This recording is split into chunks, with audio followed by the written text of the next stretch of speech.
Hoodie Guy coming back here with another one. Well, this is a little bit more macro right here. We're just going to be talking about the U.S. national debt, the interest payment, and what it could be looking like in the future. I think most of us probably watching this agree that the dollar is going to be losing its purchasing power like it has been since its inception. And this is the U.S. Treasury's website, fiscaldata.treasury.gov.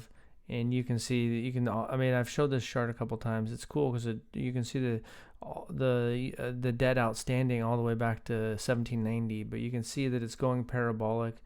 It's over 38 trillion, but right here in September it's showing that it's 37.64, but we know it's 38.2.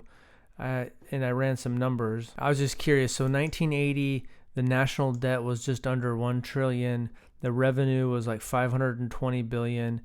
The interest payment was, I guess, 5 billion there. It was 9.6% of the interest payment was 9.6% of the government's revenue. It jumped by 2000. The revenue jumped from 520 billion to 2.03 trillion, and the national debt was 220 billion. So 10%. Well, not the national debt, the interest payment. The interest payment on the revenue was 220 billion, so 10%. At that point, the national debt was 5.6 trillion, and then obviously we know that it's, as you know, the government records are showing 37.6 as of the most recent update, and the government had 5.2 trillion revenue, and they had almost 1 trillion in interest payments, which is actually about closer to 20%. Now this is saying 18.7. I calculated it. Some people are even saying 23%, but let's just say 19%. And then Grok, I had Grok project 2045, and it's saying the national debt's going to be 53 trillion.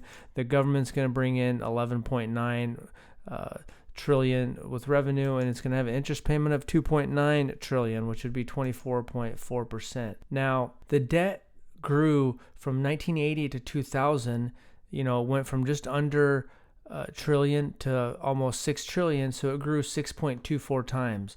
Now, from 2000 to 2025, it went from 5.67 trillion to 37.6 trillion, which is 6.7 times it grew. Now, this projection for Grok is not even having a doubling in 20 years to the 53 trillion. Now, if we just went from today at basically 38 trillion, at 38 trillion, if it grew 6.2 times, that would be $236 trillion.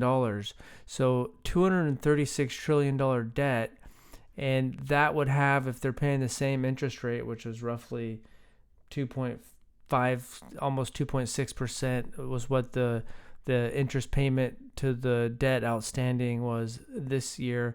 So if you said they had that same amount, that would put their interest payment at $6 trillion. And for them to have that be 24% of the revenue, that would mean that they'd have 25 trillion in revenue.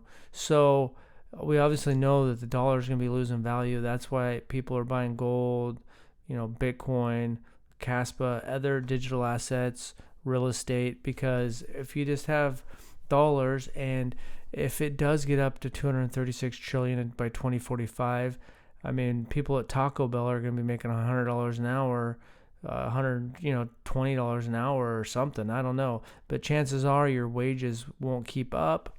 The average person's not having their wages keep up. So if you don't have assets like gold, Bitcoin, Kaspa, digital assets, real estate, then you're going to be left behind.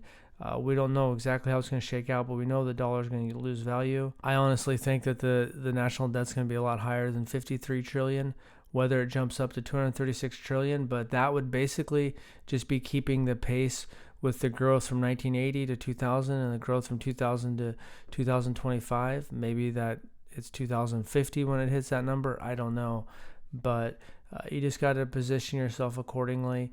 And we just know that the national debt's going to keep going up. And here, the thing is, I was like, well, how much personally, the money that we make, how much is going to interest? And our household, between the student loans and the mortgage, looks like we're paying about 10% in interest. So 10%, I guess 20% for a household potentially if someone has a car payment. Our cars are paid off, our vehicles are paid off. But if you're paying 10 to 20%, doesn't seem like it's that bad. The problem is every year the government's spending more money than they're taking in.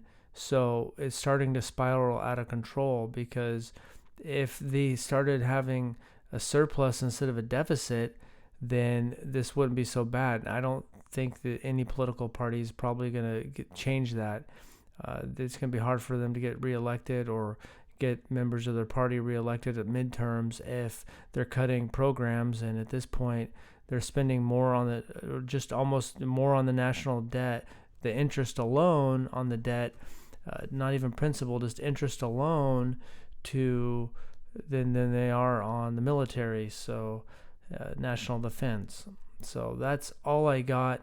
And we don't know the exact numbers, but we know that they're going to print a bunch of money. The national debt's going up. Most people's purchasing power and wages aren't going to keep up.